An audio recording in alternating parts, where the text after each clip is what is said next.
Pendant 4 siècles, des millions de personnes ont été arrachées à l'Afrique et déportées vers les Amériques pour alimenter le commerce triangulaire.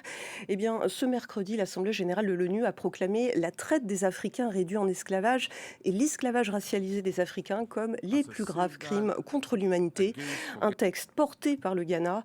Avant de partir à New York rejoindre notre correspondante à l'ONU, je vous propose d'écouter la réaction du ministre ghanéen des Affaires étrangères. Nous n'avons pas simplement adopté un texte, nous avons affirmé une vérité. Nous avons choisi la mémoire plutôt que le silence, la dignité plutôt que l'effacement et l'humanité partagée plutôt que la division. Cette résolution ne vise pas à désigner qui il faut blâmer parmi les générations ou les nations. Elle ne vise pas à rouvrir de vieilles blessures. Elle vise à s'assurer que ces blessures ne soient pas oubliées ou niées.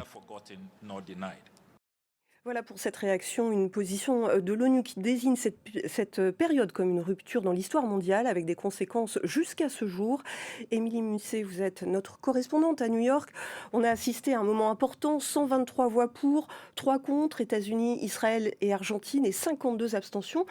Que s'est-il passé dans la salle et quels sont les enjeux notamment juridiques de ce vote ?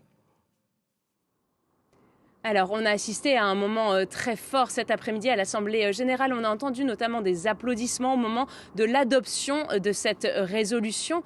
Autre séquence marquante, la place donnée à la parole poétique dans cette assemblée. On a entendu la poétesse barbadienne Esther Phillips lire un texte poignant sur une petite fille marchant sur une ancienne plantation, texte ponctué de nombreux silences incarnant la douleur indicible des générations d'esclaves et la transmission de la mémoire. Mais derrière l'émotion, il y a bien sûr la question centrale, celle des réparations portée par le Ghana et son président Mahama. Il défend une revendication juridique, pas seulement symbolique. Ce texte, soutenu par l'Union africaine dans son ensemble, vient ainsi approfondir la voie initiée par l'organisation, la communauté caribéenne, emmenée par la Barbade notamment, qui s'est dotée d'un plan de réparation en 10 points il y a une dizaine d'années. Le résultat du vote illustre d'ailleurs les fractures entre puissance occidentale et sud global. Les 123 voix pour viennent en majorité du sud global, alors que les pays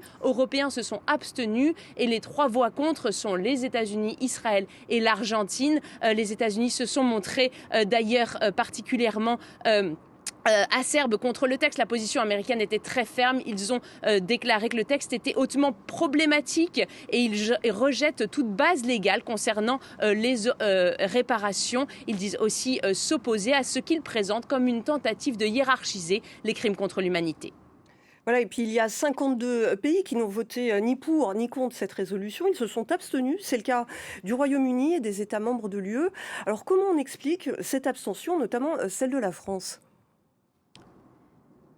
Alors, l'abstention de la France s'explique en fait par la ligne que prend constamment la France depuis plus de 25 ans, celle de refuser la question des réparations. C'est ce qu'a rappelé l'ambassadeur Jérôme Bonafont aujourd'hui. Il a présenté une allocution, il a basé sur la reconnaissance, la mémoire, l'action, mais jamais sur les réparations. La France a rappelé qu'avec la loi Taubira, elle était parmi les premiers pays à reconnaître, à faire la reconnaissance du crime contre l'humanité. Mais la clé est là. Depuis la loi Taubira, la France défend une réparation mémorielle et symbolique, mais jamais juridique ou financière. C'est ce qui explique bien sûr son abstention aujourd'hui. Alors dans l'histoire, plusieurs associations ont tenté à plusieurs reprises de faire bouger cette position de la France, de l'infléchir. Mais pour l'instant, la France n'a jamais ouvert cette question des réparations.